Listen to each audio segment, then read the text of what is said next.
Hola Raúl, ¿cómo estás? Buenas tardes y buenas tardes a todos. Sean bienvenidos a la clase de hoy, que estamos a 30 de abril, Día del Niño. Que ustedes ya no les gusta que les digan niños porque ya se sienten muy grandes. Cuando les conviene se sienten grandes y cuando no son menores de edad, ¿no? Pero entonces son niños. Acuérdense que hasta que tengan los 18 años van a pasar a ser adultos, entonces felicidades a todos ustedes. Que se la pasen muy bien, que les compren sus papás su paleta payaso, díganle que todavía son niños, aunque cuando les conviene les digo son adolescentes, pero ahora digan que son niños para que les compren algo. Hola Alan, ¿qué haces? Pues vamos a hablar el día de hoy de, a ver Raúl, tienes una pregunta, a ver, dímela antes de que empecemos la clase. Ponla acá escrita, a ver, ¿cuál es la pregunta? Ajá. Bueno, pues entonces, a ver, vamos a esperar que Raúl nos ponga su pregunta. Lo del Día del Niño, pues depende si quiere ser niño, ¿eh? Todavía. A ver, la pregunta, Raúl, antes de que empecemos, a ver, ponla. Aquí vemos. Ok, echa la pregunta, Raúl. Ah, a ver, deja ver. Dice que la próxima semana, ¿cómo va a estar? La próxima semana estamos a 7 de mayo. Sí, sí va a haber clase.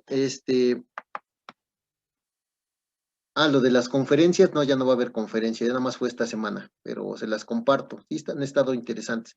Vi todas menos la de hoy, pero sí está bueno. Estuvieron buenas las conferencias que dio, ¿vale? Pero creo que las subieron a Facebook y las pongo ahí para que las vean, por si no las vieron.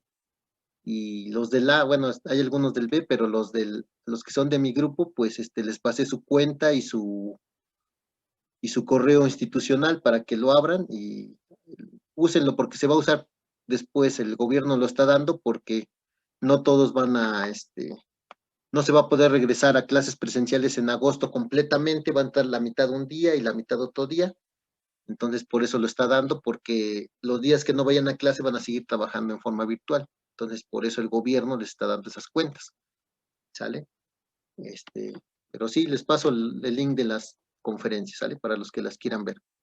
Y a los del B también, aunque no soy su tutor, pero se los mando para que las vean, ¿sale? Bueno, los del segundo E sí las vieron y mandaban fotos y estaban muy participativos en eso y ahí me sentí mal, ¿sale? Pero bueno, ya vamos a empezar lo de la clásica, no me van a enojar. Bueno, vamos a hablar ahora sobre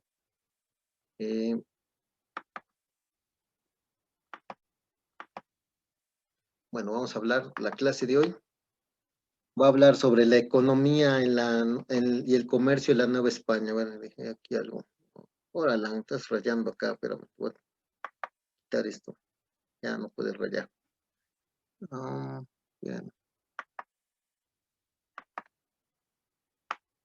Ahora ya estuvo. Sale, ya. Entonces, vamos a seguir. Bueno, primero hablaron acerca de la economía en la Nueva España. Este era un ejemplo de las monedas que hicieron en este caso, la monarquía española mandaba hacer estas monedas aquí en este territorio de la Nueva España, que permitía que todos los minerales, o sea, aquí una cosa interesante que sacó la maestra que, ahorita lo pones, ¿sale? Que otra cosa importante que iba a hacer la autoridad española es que todas las monedas se tenían que acuñar, o sea que aquí acuérdense que ya vimos en otras clases que se sacaba lo que eran los minerales y se obtenían el oro y principalmente era plata, ¿no? Lo que más se obtenía aquí en México, en la Nueva España.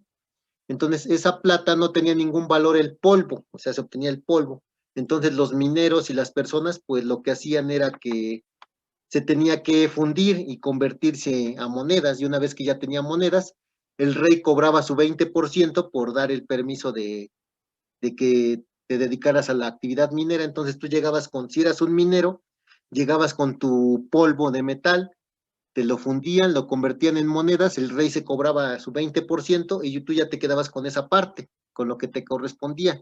Con ese 80%, pues ya empezabas a hacer algunos negocios, comprar mercancías, comprar también lo que necesitabas para que se produjera tu mina, pagarle a tus trabajadores y todo eso. Entonces, el 90%, este sí es un dato interesante que dio la maestra que dio esta clase, el 90% de la plata y el oro que se obtenía se acuñaban. ¿Por qué? Porque tú podías tener el polvo, pero no tenía ningún valor si no lo convertías en moneda. Entonces, por eso se tenían que acuñar, o sea, se tenían que convertir en moneda circulante, y una vez que ya se convertía en moneda circulante, pues ya lo podías cambiar por productos. Entonces, estas monedas eran muy apreciadas porque circulaban tanto en América como en Asia, como en el continente europeo. O sea, eran muy valiosas. Eran una moneda como actualmente lo es el dólar, que es una moneda mundial. En ese momento la moneda del Imperio Español era también mundial y tenía valor para todas las transacciones comerciales porque estaban hechas de metales preciosos, de oro y de plata. Entonces eso sí es importante que ustedes lo sepan y lo conozcan, y fue un dato interesante que proporcionó la maestra que dio esta clase. Otra cosa importante que también salió en esta clase de esta profesora es que en la Ciudad de México había un mercado de lujo para las mercancías que llegaban tanto de España como de Europa y se vendían en la Ciudad de México. Ese mercado de lujo se conocía como el Parián. Aquí en Puebla también hay un Parián, pero era más chiquito, o sea, un mercado más pequeño. Todavía existe un mercado en Puebla que se llama el Parián, pero ahí se venden artesanías para los turistas en la actualidad. Pero en la época de la colonia existía este mercado que se llamaba el Parián, donde vendían objetos de lujo, que eran pelucas. O sea, ¿por qué las pelucas? Es una pregunta que ustedes van a decir. Porque las pelucas se usaban sobre todo las personas de clases altas utilizaban estas pelucas para demostrar que eran de una clase diferente, o sea, que eran de un estatus más alto, para marcar que eran españoles, que eran condes, que eran de una raza, bueno, de una clase social más arriba. Entonces, para eso se utilizaban esas pelucas.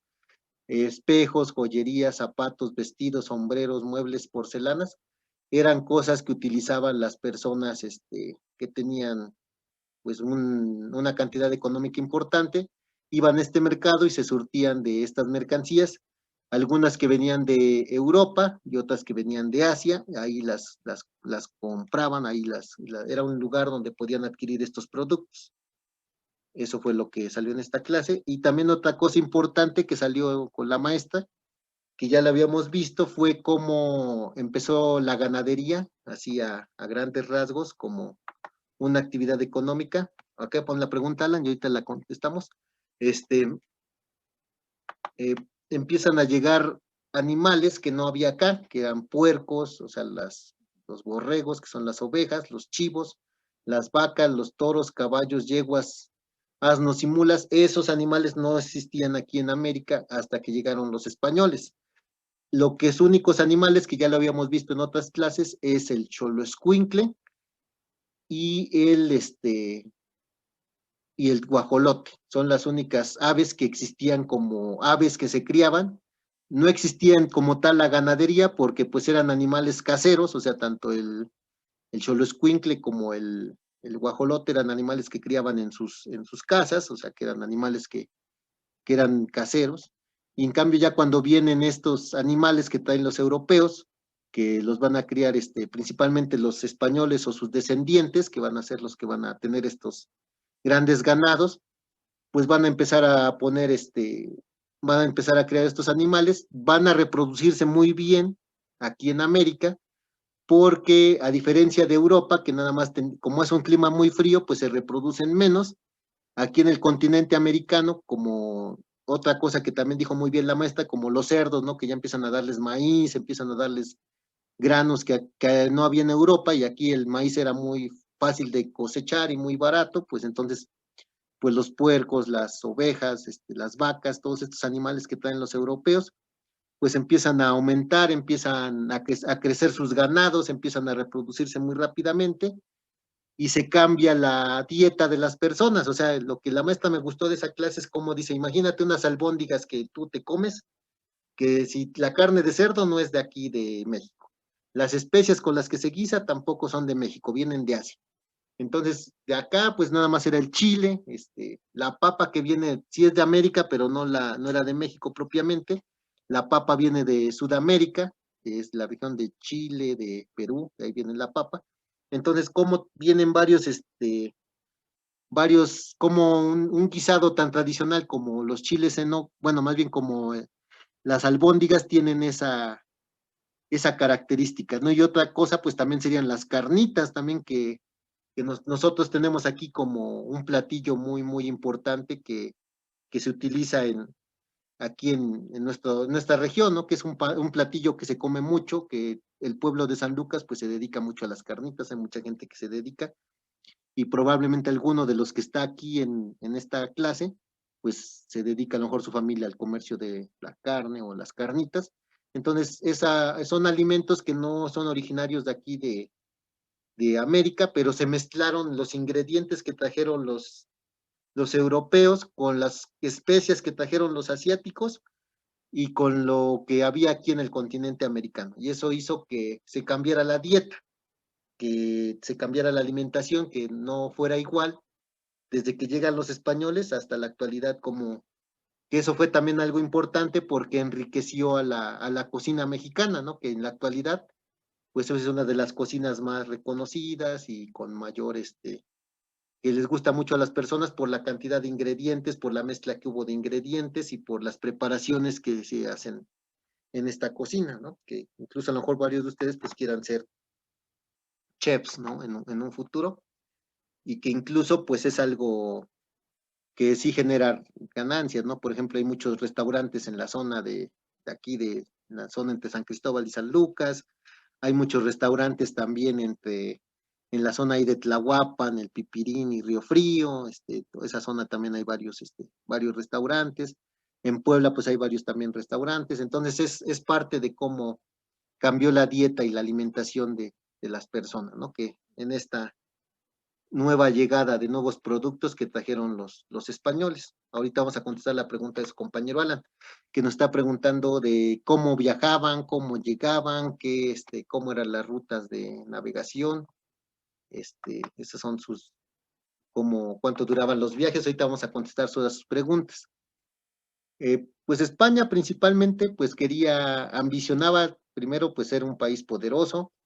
España se va a convertir en un país muy poderoso a finales del siglo XVI, inicios del siglo XVII.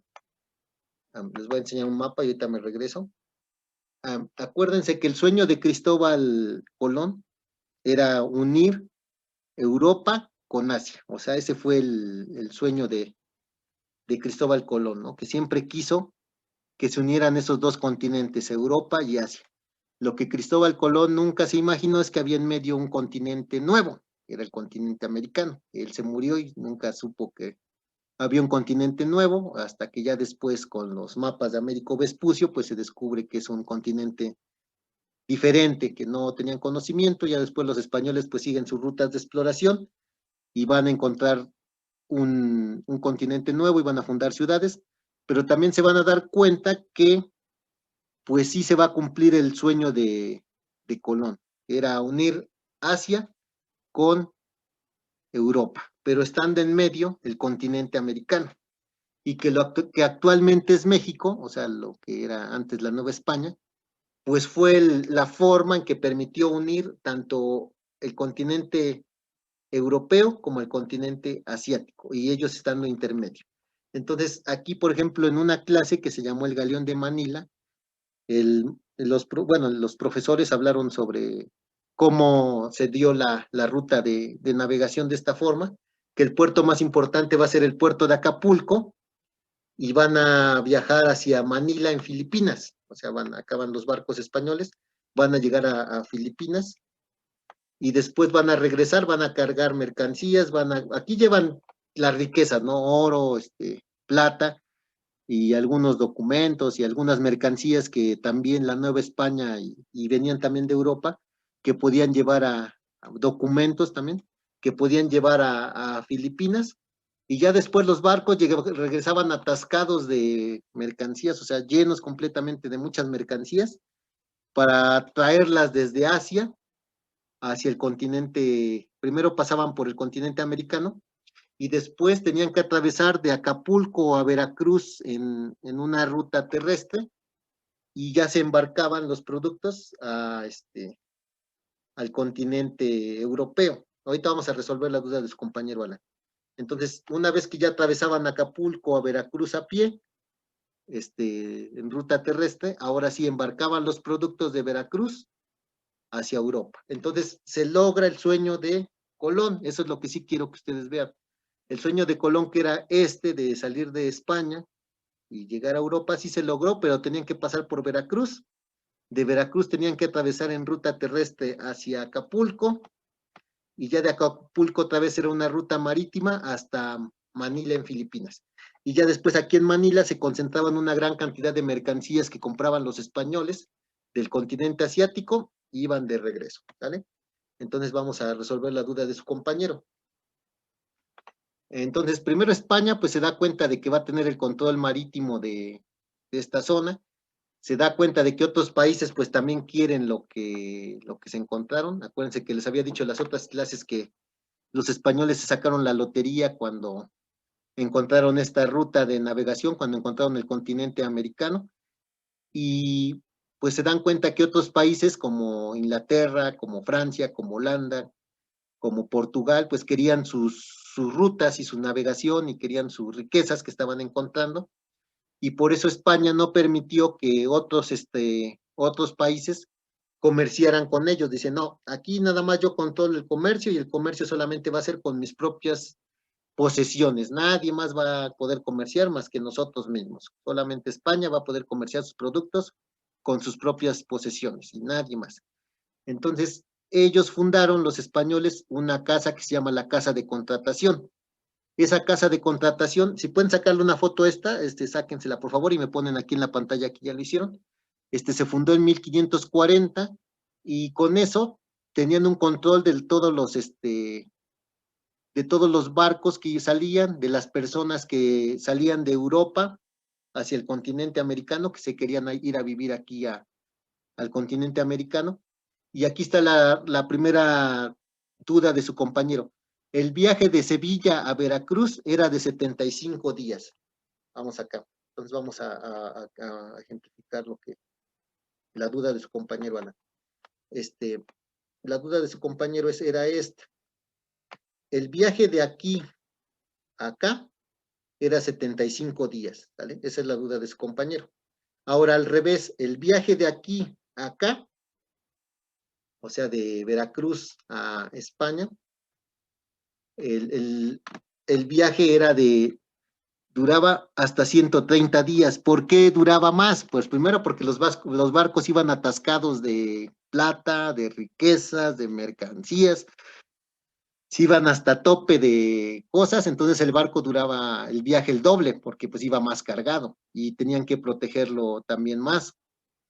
A lo mejor cuando venía de España hacia el continente americano, pues traía algunos documentos, ahorita vamos a ver lo que traía el barco, pero era una menor cantidad de riqueza de lo que ellos traían de Europa, o sea, de España hacia América, que lo que llegaba de riqueza de Veracruz hacia el continente, hacia lo que es España. Entonces, vean, es importante que vean cómo por eso duraba el viaje el doble, porque el barco iba completamente atascado. Ahorita vamos a ver si resolvemos estas dudas.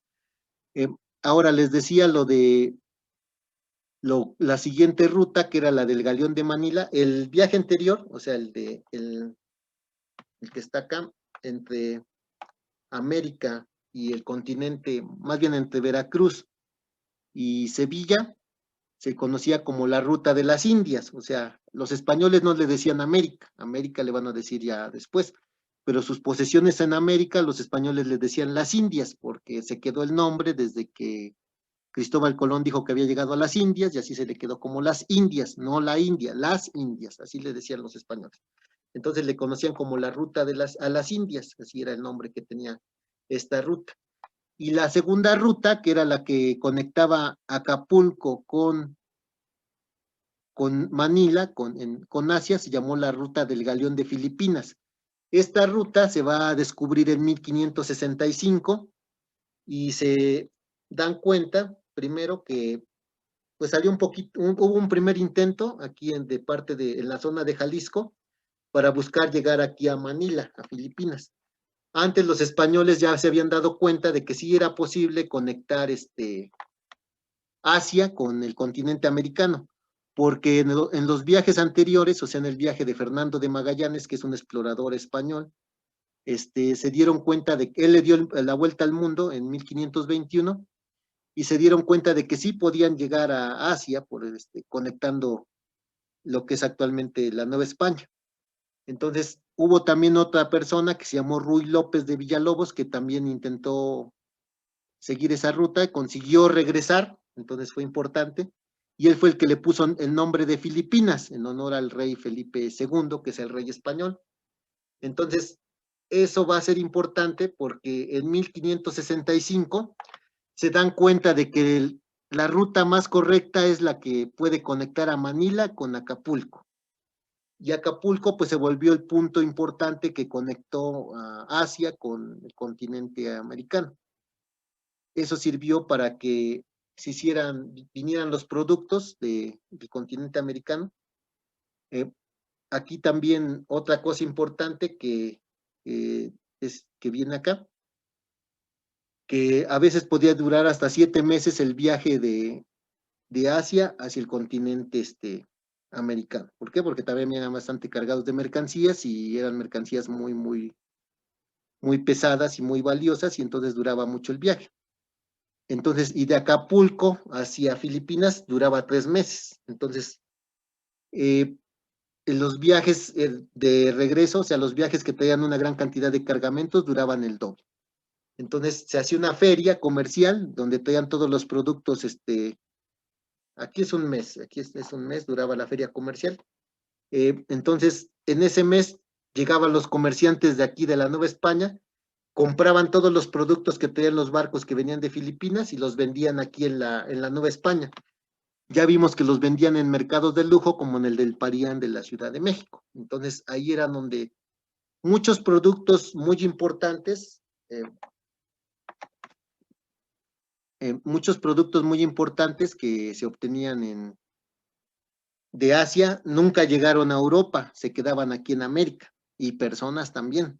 O sea, había esclavos que venían de Asia que les gustaban aquí a las personas de la Nueva España y no dejaban que llegaran a Europa, los compraban y se quedaban con ellos. Uno de ellos es la China poblana, ¿no? Que era una mujer que, pues cuenta la leyenda, que era una mujer de la India, que la traía, que se llamaba Minra y que le gustó una persona y la compró, ya después hizo monja y ya después hay muchas historias referentes a eso. Pero entonces lo que sí quiero que vean es que muchas mercancías que llegaron de Asia se quedaron aquí en la Nueva España, en lo que actualmente es México. Y otra cosa importante que quiero que sepan es que un lugar que tiene muchas cosas que llegaron de Asia y que están aquí en el continente americano, están actualmente en el Museo Amparo aquí de Puebla. Ustedes pueden ir al Museo Amparo, tiene una exposición muy bonita que habla acerca de esto, y hay muchas piezas ahí que tienen origen chino. Hay un Cristo de marfil, o sea, el marfil no es de esta zona, o sea, que mataron un elefante, labraron un hueso de marfil, hicieron un Cristo, y ese Cristo muy bonito está ahí en ese museo, el Museo Amparo, y tiene muchas piezas, jarrones chinos, muchas cosas de los asiáticos que están aquí en el continente americano, ¿sale? Entonces, eso es importante para que vean cómo esas mercancías llegaron acá. No sé si tengan dudas. Aquí, por ejemplo, Alan dice que cómo conseguían la plata y el oro. Ya lo habíamos hablado en las otras clases de cómo era la minería aquí en la Nueva España. Traían principalmente el mercurio, lo traían de España, y ya con el mercurio, pues ya hacían exploración de las minas que había aquí en el continente americano, y rascaban a subsuelo, traían personas de África, y esas personas de África pues eran muy resistentes, y eran explotadas para que sacaran ese mineral, y ese mineral salía en forma de polvo, lo tenían que limpiar con ese mercurio para quitarle las impurezas y que quedara la plata. Una vez que ya tenían la plata limpia, pues la llevaban a acuñar las monedas y ya la convertían en dinero, ¿vale? Ya lo pueden intercambiar por mercancías. Y el rey se quedaba con el 20% de lo que se generaba de las minas, ese era el negocio del rey, ¿vale? Entonces, y eso se mandaba a España en los barcos atascados que salían de Veracruz hacia el continente europeo, llegaban a Sevilla. Y aquí están las personas que descubrieron la ruta que conectó Filipinas con Acapulco, ¿vale? Ahora, para resolver la duda de su compañero Alan, que miren, de España mandaban tanto América como Asia, o sea, lo que los españoles mandaban era vino, olivo, cera, cueros, telas, trigo, cebada, el azogue que lo utilizaban para limpiar el mineral, productos manufacturados y documentos. O sea, productos manufacturados pues pueden ser como joyas, cosas así. Eso era lo que enviaban de España hacia el continente americano. Los barcos no venían tan cargados y por eso pues por eso eran una cantidad menor de productos y aparte el mar hacia esta parte era más rápido. Y de la parte de Asia, pues traían vajillas, jarrones, y también traían especias, que déjenme ver si por acá está. Traían muchas especias que eran muy importantes para la cocina, acá está. Traían muchas especias del continente asiático, que eran muy importantes para la alimentación, ¿no? Que no existían acá, como la canela, el azafrán, son algunas de esas especias que se utilizaban mucho en Asia y que también Cristóbal Colón quería que se obtuvieran y sin pagar a los países, los impuestos a los países asiáticos, porque tenían que atravesar por ruta terrestre y llegaban muy caros al continente europeo. Entonces, los españoles, pues al tener este puerto de Filipinas, pues concentraban también todas estas mercancías de especias y las llevaban al continente, bueno, pasaban por América y después llegaban al continente europeo, ¿vale? Después pues y España, pues lo que nosotros mandábamos aquí de Europa, pues mandábamos principalmente pues los metales preciosos, que era la plata principalmente, mandábamos grana cochinilla, el palo de Campeche, esos los utilizaban para teñir, o sea, no es como ahorita que compras tu caballito o tu mariposa y pintas la ropa de colores, en ese momento pues utilizaban la grana cochinilla para tinte rojo y el palo de Campeche para poder teñir. Entonces, se llevaban los impuestos de las personas de la Nueva España, o sea, lo que cobraban de las minas, lo que cobraban de impuestos, se los llevaban también hacia el continente español, digo, hacia el continente europeo, y el consulado de comerciantes de la Ciudad de México tenía el control del comercio. Ellos eran los que controlaban las mercancías que se compraban, que se vendían, y lo mandaban a España. Entonces, muchas cosas que les digo que eran muy valiosas se quedaron aquí en la Nueva España y no llegaron nunca al continente europeo. Y aquí se quedaron y después lo conservaron las familias ricas y ya después pues donaron esas piezas a los museos o las vendieron a los museos y actualmente pues podemos ver algo de esa riqueza que tenían esas personas y de las piezas que les han durado 200, 300 años, 400 años y que son de mucho valor, ¿sale? Y esta casa de contratación de Sevilla, ya les había dicho que estaba en España, y veía qué personas llegaban. También saqué una foto y me ponen que ya lo tienen. Controlaba los ingresos económicos que generaban los productos e informaban sobre las rutas. Entonces, la casa de contratación veía quién salía de España, llevaba un control, en teoría llevaba un control, y veía qué salía hacia el continente americano, que no pasaran libros prohibidos, que no pasaran cosas malas, y con eso llevaba qué era lo que salía hacia el continente americano. Y vigilaba qué llegaba, cuánto llegaba, cómo se le iban pagando, en medida de sus posibilidades, porque sí había mucho contrabando, ¿vale? Vamos acá. El Museo Amparo, Alan, está en Puebla, está en el centro de Puebla. Preguntas ahí por el Zócalo, ¿dónde está el Museo Amparo?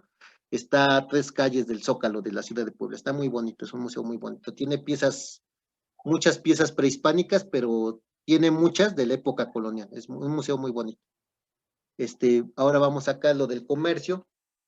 Pues salían un conjunto de barcos, o sea, llevan varios barcos cargados hasta tope de mercancías, tanto de Filipinas hacia Acapulco, como de Veracruz, iban esos barcos cargados hacia lo que es actualmente Sevilla, España, y después a Cádiz, que después van a cambiar el puerto. Esos barcos eran pretendidos por piratas que querían robarse esos barcos, querían robarse las riquezas, o sea, ya llevaban los españoles todo, ya lo mejor, ya seleccionado, escogido, oro, riquezas, entonces los barcos holandeses, los piratas holandeses, franceses, ingleses, como no tenían esas riquezas, decían, ah, pues nos las vamos a robar, porque pues no nos toca nada de esas riquezas, porque los españoles al tener bloqueadas sus rutas de navegación, pues lo que hacían estos piratas era robarlas.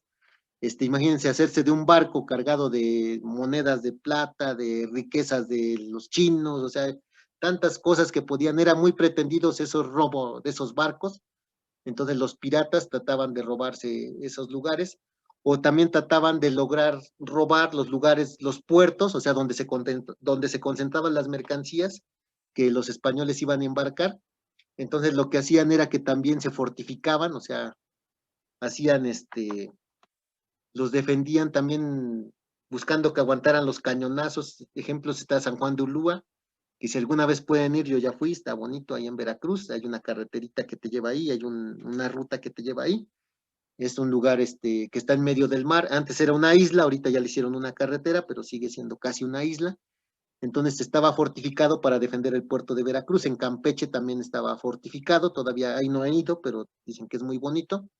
Entonces, pues eso lo hacían para defenderse de los ataques piratas. Y también con dinero que salía de la Nueva España, pues defendieron Cuba y Florida, o sea, también las fortificaron con el dinero que había acá, porque ahí también eran puertos importantes. Y los barcos españoles pues trataban de defenderse de los ataques de los piratas españoles, de los piratas holandeses, franceses o ingleses, que trataban de robarse sus barcos y robarse sus riquezas, ¿vale? Entonces, pues los piratas eran patrocinados por los mismos reyes, estos reyes holandeses, reyes franceses y reyes ingleses, como no eran sus territorios, decían, bueno, lo que te robes, pues te voy a dar un porcentaje. Entonces, sí, siempre han existido los piratas, Yoshi, sí han existido. Entonces, estos piratas, pues imagínate, robarse un barco, llegaban con el rey o la reina de Inglaterra, le presentaban las riquezas que se habían robado. Entonces, pues era como, o sea, para ellos era un orgullo para estos reyes, principalmente los reyes ingleses, pues ver cómo se habían robado lo que tanto trabajo le costó a España. Imagínense, era el trabajo de un año completo de juntar esos barcos, de llevarlos hasta su territorio. Pero si lograban robárselos, ajá, pues sáquenle una foto, Raúl, a esta pantalla.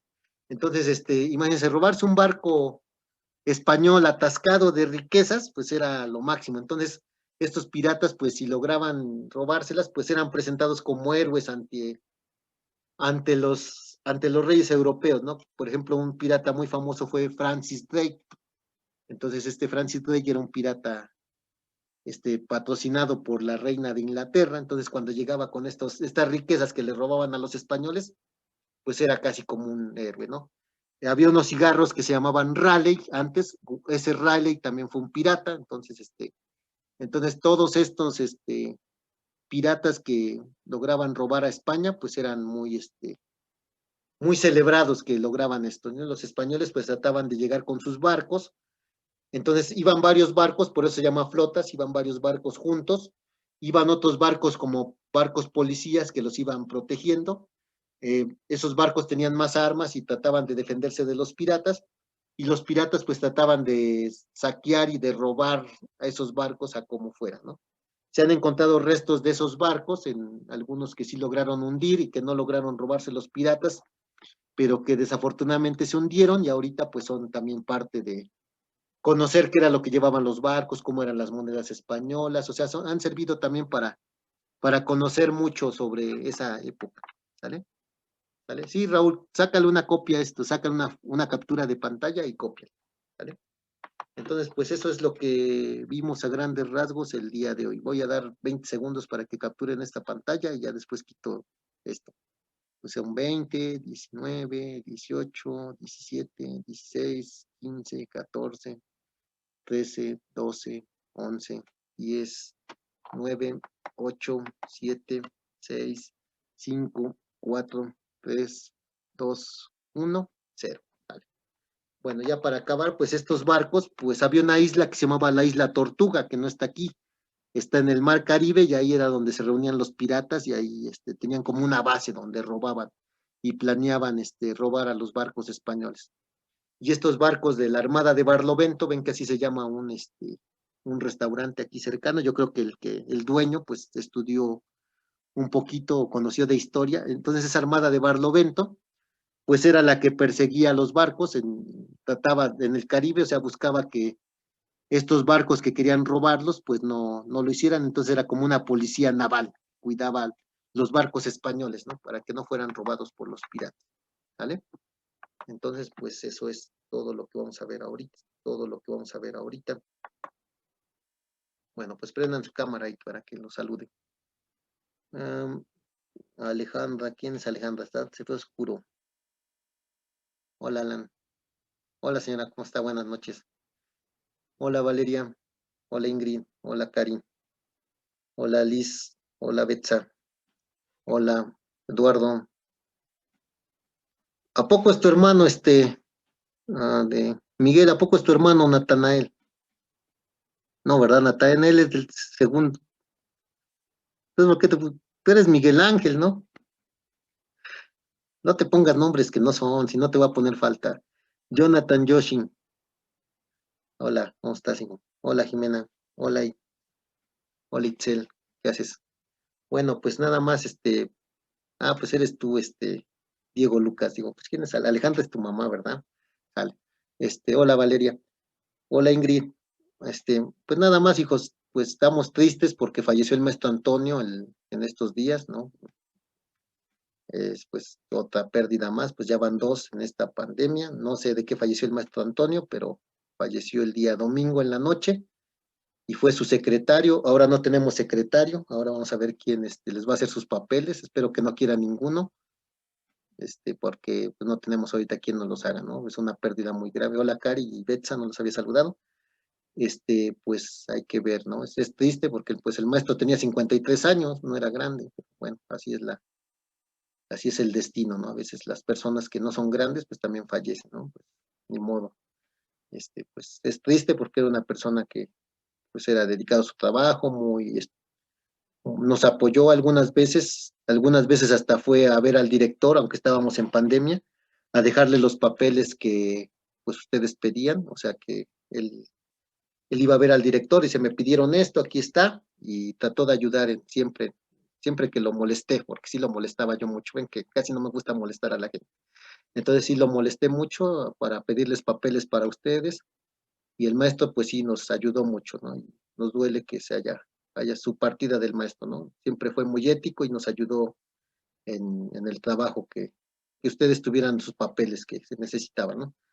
Pues ya descansen en paz y estamos aquí para recordarle, ¿no? Pues les mando un abrazo y cuídense también y estén ahí al pendiente. Saludos a todos y nos vemos la próxima semana. Ahí estamos. Sigan mandando tareas, ¿eh? Y trabajos. Adiós a todos. Pórtense bien y no hagan maldades, ¿eh? Vale, adiós, nos vemos. Pongan presente, sí, cierto, pongan presente, ya se me está olvidando. Si no alcanzan a poner presente, pónganlo en el grupo, porque ya se va a acabar nada más queda un minuto, ¿vale? Pongan aquí presente para que se quede antes de que se borre. Adiós.